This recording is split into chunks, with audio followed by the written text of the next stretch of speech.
बिस्मिल्लाहिर्रहमानिर्रहीम, अस्सलाम वालेकुम। Welcome to inside the kitchen. और इनसाइड द किचन में आज आप जैसे देख रहे हैं कि हम तैयार कर रहे हैं लहसुन, और लहसुन से हम तैयार करेंगे आज बहुत ही हेल्पफुल रेसिपी जो कि डायबिटिक पेशेंट और जिनको कोलेस्ट्रॉल का प्रॉब्लम होता है वो भी अपने खाने में आसानी से इस्तेमाल कर सकते हैं, और जिनको पसंद है उनके लिए तो ये बहुत ही अच्छी रेसिपी है। क्योंकि सीजनल लहसुन है तो हमने सोचा क्यों ना इसके साथ एक रेसिपी शेयर की जाए। तो आज हम इसके साथ तैयार करने जा रहे हैं लहसुन का अचार। इसके लिए हम लेंगे छिला हुआ लहसुन 2 कप, चिली फ्लेक्स हैं, सौंफ है, सिरका है 1 कप सफ़ेद, इसके साथ नमक, हल्दी है मेरे पास 2 खाने के चम्मच, इसके साथ लेंगे सरसों का तेल और साथ में है कलौंजी। जी, तो सरसों का तेल ही हम यूज़ करते हैं किसी भी किस्म का अचार बनाने के लिए। आप भी इसे ही प्रेफर कीजिएगा क्योंकि इसमें इसका टेस्ट बहुत अच्छा बनेगा। तो सबसे पहले हम मीडियम फ्लेम पे पैन को हम गर्म रखेंगे।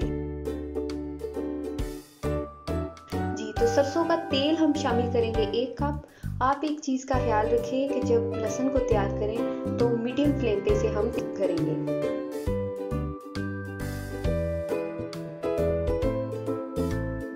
जब ये तेल थोड़ा सा गर्म हो जाएगा तो हम इसमें शामिल करेंगे जो हमारे पास मौजूद है मसाला जात। तो सबसे पहले हम शामिल करेंगे इसके अंदर सौंफ, ये है साबुत सौंफ है, ये हम इसके अंदर शामिल करेंगे 1 खाने का चम्मच। 1 खाने का चम्मच हम सौंफ शामिल करेंगे। इसके बाद हम इसके अंदर शामिल करेंगे कलौंजी हम शामिल करेंगे 1 खाने का चम्मच। इसके लिए आप दुरूद पाक ज़रूर पढ़िएगा और फिर इसे शामिल करेंगे। अब इसको हम अच्छे तरीके से मिक्स करेंगे और थोड़ा सा इसे फ्राई होने देंगे।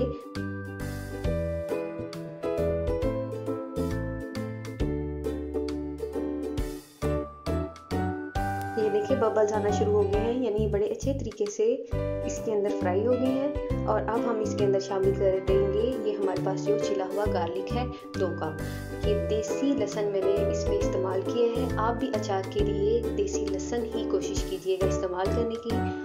और हम इसे पका के तैयार करेंगे, लेकिन अगर आपको जल्दी नहीं तो आप इस रेसिपी को बगैर पकाए भी सब चीज़ों को मिक्स करके रख सकते हैं और आपका अचार बहुत अच्छे तरीके से तैयार हो जाएगा, लेकिन उसे थोड़ा टाइम लगेगा। लेकिन जल्दी अगर चाहिए हो तो आप इसे थोड़ा कुक करेंगे और अगले ही दिन आपका गार्लिक पिकल बिल्कुल तैयार होगा। हम इसे मीडियम फ्लेम पे थोड़ी देर के लिए कुक करेंगे।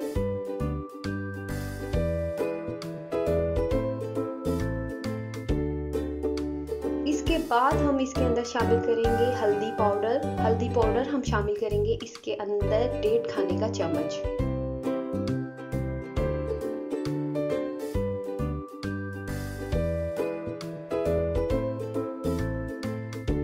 इसके साथ हम शामिल करेंगे नमक हम शामिल करेंगे 1 खाने का चम्मच। अब डालने के बाद हम अच्छे तरीके से मिक्स कर लेंगे और इसे कुक होने के लिए अभी छोड़ेंगे। ये अभी अच्छे तरीके से कुक नहीं हुआ, लेकिन आप इसे मीडियम फ्लेम पे ही कुक कीजिएगा। ये आपकी रेसिपी तकरीबन 8 से 10 मिनट में बिल्कुल रेडी हो जाएगी।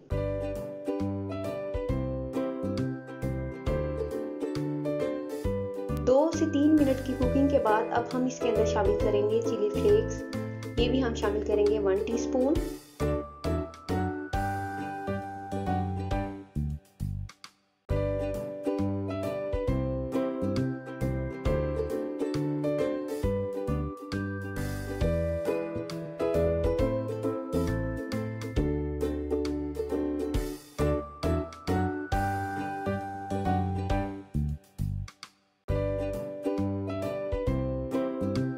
अब हम मज़ीद इसे 2 मिनट के लिए कुक करेंगे।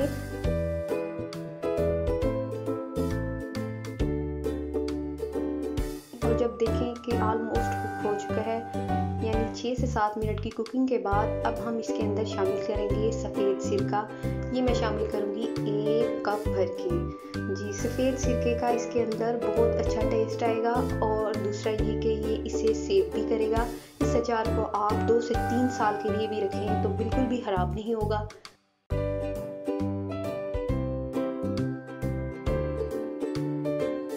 अगर आपने सिरका शामिल नहीं करना तो आप इसके अंदर आम का अचार वो भी मिक्स कर सकते हैं, लेकिन वो ऑप्शनल है सिरके की जगह। लेकिन अगर आप सफ़ेद सिरका यूज़ करते हैं तो इसके अंदर नेचुरली खटास आ जाएगी और बिल्कुल अच्छा सा पिकल जो है वो तैयार हो जाएगा। क्योंकि हम सिर्फ गार्लिक पिकल तैयार कर रहे हैं तो हम इसके अंदर यूज़ नहीं करेंगे बिल्कुल भी आम का अचार।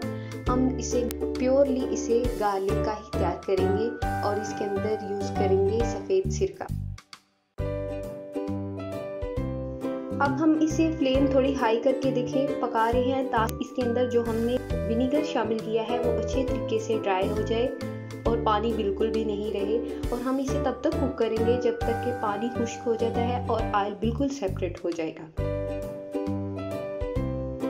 ये तकरीबन 3 मिनट के लिए हम कुक करेंगे इसे हाई फ्लेम पे। तो बस अब हमारा अचार आप देख रहे हैं इसने ऑयल छोड़ दिया है और इसका सिरका बिल्कुल ड्राई हो गया है। अब हमने इसे एक जार में निकाल लिया है। आप किसी भी जार में निकाल सकते हैं। आप ग्लास के जार में अगर निकाल लें तो इसे अच्छे तरीके से क्लीन होना चाहिए और ड्राई किया हो, यानी इसे आप वॉश करें और इसे बॉईल करके ड्राई करके फिर इसके अंदर आप अचार डालेंगे। इसके अलावा भी अगर आप किसी भी बॉक्स में डालते हैं तो उसे अच्छे तरीके से खुश्क करके उसके अंदर आप इसे रखेंगे। आप अचार को महफूज रख सकते हैं तकरीबन 2 साल के लिए, इसे कुछ भी नहीं होगा। और जिनको बीपी का प्रॉब्लम है वो इसे यूज़ कर सकते हैं खाने के साथ। आप 2 से 3 पीस अपने खाने में शामिल कर सकते हैं। यकीनन ये रेसिपी आपको बहुत पसंद आई होगी। अगर मेरे चैनल को सब्सक्राइब नहीं किया तो प्लीज़ इसे सब्सक्राइब करें और लिंक को अपने फ्रेंड्स और रिलेटिव्स में शेयर करना मत भूलिएगा। और मेरी रेसिपी अगर पसंद आए तो इसे लाइक कीजिएगा और कमेंट बॉक्स में बताइए आपको रेसिपी कैसी लगी। अपनी दुआओं में याद रखिए। अल्लाह हाफिज़।